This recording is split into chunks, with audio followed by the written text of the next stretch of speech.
Hello and welcome back to our brighter minds YouTube channel.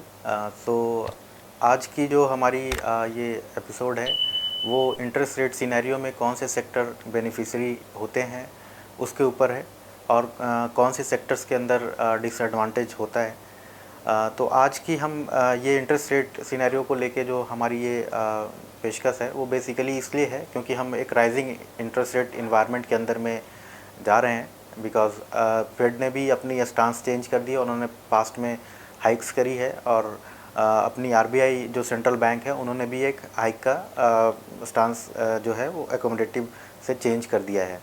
तो जब rising interest rate scenario होती है तो किन कंपनियों को फ़ायदा होता है, किन को थोड़ा नुकसान होता है, उस पर हम डिस्कस करेंगे।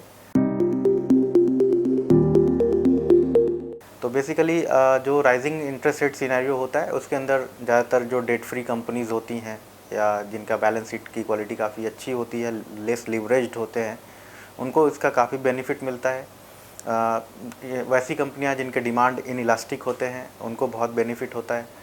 तो अगर हम सेक्टर वाइज इसको बेसिकली समझे तो जैसे बैंकिंग जो बेनिफिशरीज सेक्टर्स हैं उसमें हम बैंकिंग एक सेक्टर है जहाँ पे बहुत ज़्यादा बेनिफिट होता है राइजिंग इंटरेस्ट रेट सिनेरियो का। शॉर्ट टर्म में जिनके पास हेल्ड टू मैच्योरिटी वाले बॉन्ड्स ज़्यादा होते हैं और उनका ड्यूरेशन जो है वो ज़्यादा होता है, तो वहाँ पे थोड़ा सा उनको interest rate bond treasury portfolio पे थोड़ा लॉस होता है। बट बैंकिंग सेक्टर के अंदर में एक प्राइसिंग पावर वापस आती है और इन द लॉन्ग रन वो इस राइजिंग इंटरेस्ट रेट सिनेरियो के बेनिफिशरी होते हैं।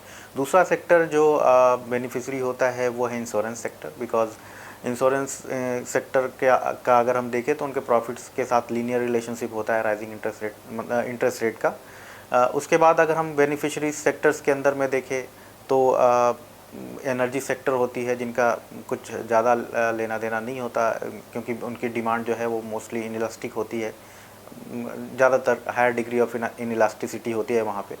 उस दूसरे सेक्टर्स में देखें तो हेल्थ केयर एंड हॉस्पिटल्स जो होते हैं उनकी भी डिमांड इनइलास्टिक होती है और उनके भी राइजिंग इंटरेस्ट रेट सिनेरियो के अंदर में उनको भी बहुत ज़्यादा कोई चेंजेस नहीं फील होता, वहाँ भी पॉजिटिव चीज़ें रहती हैं। उसके बाद हम कम्युनिकेशन का देखें तो वो भी राइजिंग इंटरेस्ट रेट सिनेरियो के अंदर में बेनिफिशरी होते हैं बिकॉज उनका भी मोस्ट ऑफ द जो डिमांड है वो इनइलास्टिक ही होता है।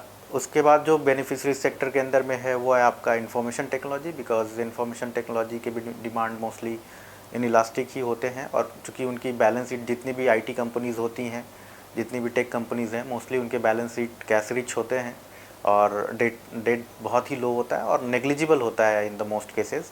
तो उनको भी बहुत राइजिंग इंटरेस्ट रेट सिनेरियो से बहुत ज़्यादा दिक्कतें नहीं होती। राइजिंग इंटरेस्ट रेट सिनेरियो के अंदर में जो हाई डिविडेंड यील्ड्स स्टॉक्स होते हैं, मोस्टली जो पीएससी स्टॉक्स हैं, पब्लिक सेक्टर यूटिलिटीज़ स्टॉक्स हैं, वहाँ पे उनको बेनिफिट मिलता है। वो वहाँ पे चूँकि हम जानते हैं कि जो पब्लिक सेक्टर इंटरप्राइजेज़ हैं उनका डिविडेंड यील्ड्स काफ़ी अच्छा होता है, काफ़ी डिविडेंड पेइंग कंपनीज़ होती हैं, तो वहाँ पे वो इंटरेस्ट रेट सिनेरियो के अंदर में उनको भी काफ़ी बेनिफिट होता है। इंटरेस्ट रेट सिनेरियो का जो नुकसान अगर हम देखें, जिन सेक्टर्स को थोड़ा सा कम डैमेजिंग हो जाता है जिन सेक्टर्स के लिए, वैसे सेक्टर्स या वैसे स्टॉक्स जहाँ पे जो बहुत हाईली लीवरेज्ड हैं, जहाँ पे बहुत ज़्यादा डेट है, जिनकी बैलेंस शीट के अंदर में डेट काफ़ी है, तो उनके लिए ये सिनेरियो जो राइजिंग इंटरेस्ट रेट सिनेरियो होता है वो निगेटिवली प्ले आउट करती है। अगर सेक्टोरली देखें तो मोस्टली रियल इस्टेट्स जो हैं उनका जो रिलेशनशिप है इंटरेस्ट रेट्स के साथ ऑब्वियसली इन्वर्स है। तो वहाँ पे आप देखेंगे कि राइजिंग इंटरेस्ट रेट सिनेरियो में most of the time real estate sector एक अंडर परफॉर्मर बन जाता है कई बार मोस्टली। एंड अगर हम उसकी बात करें लाइक ऑटो इंडस्ट्री, उनका भी अपना राइजिंग इंटरेस्ट रेट सिनेरियो में चूँकि कॉस्ट ऑफ ओनरशिप बढ़ती चली जाती है तो वहाँ उनका भी जो सेल्स है काफ़ी हद तक इन्फ्लुएंस्ड हो जाता है उसको लेके। तो एक राइजिंग इंटरेस्ट रेट सिनेरियो में ऑटो भी को भी बहुत ज़्यादा एक टेलविंड नहीं मिलता। उसके बाद जो राइजिंग इंटरेस्ट रेट सिनेरियो के अंदर में कंज्यूमर डिस्क्रिशनरी स्पेंडिंग जो होती है वो ऑब्वियसली कम हो जाती है बिकॉज सेविंग्स पे ज़्यादा फोकस रहता है लोगों का। तो वहाँ कंज्यूमर डिस्क्रिशनरी जितनी भी स्पेंडिंग है उससे रिलेटेड जो सेक्टर्स होते हैं उनको काफ़ी फ़र्क पड़ता है एक राइजिंग इंटरेस्ट रेट सिनेरियो में नेगेटिवली।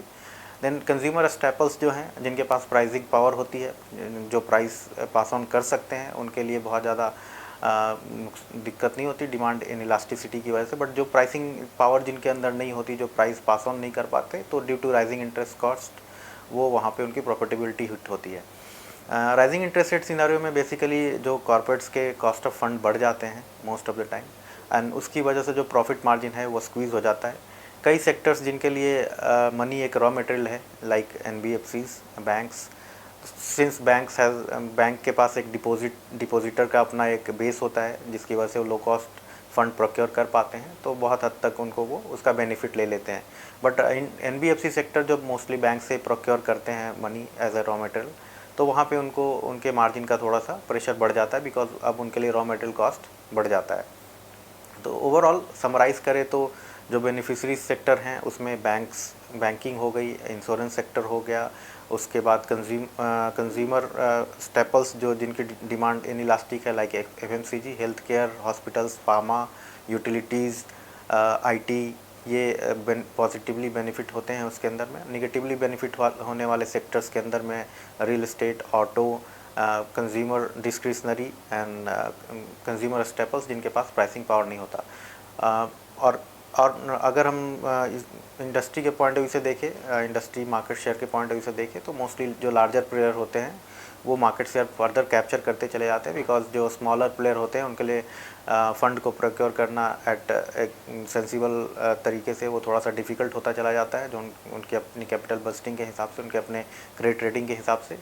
तो वहाँ पे जो है वो मार्केट शेयर लूज़ करने का उनका स्कोप ज़्यादा होता है, और जो ऑर्गेनाइज प्लेयर होते हैं वो फर्दर मार्केट शेयर कैप्चर करते हैं और अपने आप को फर्दर कंसोलिडेट करते हैं।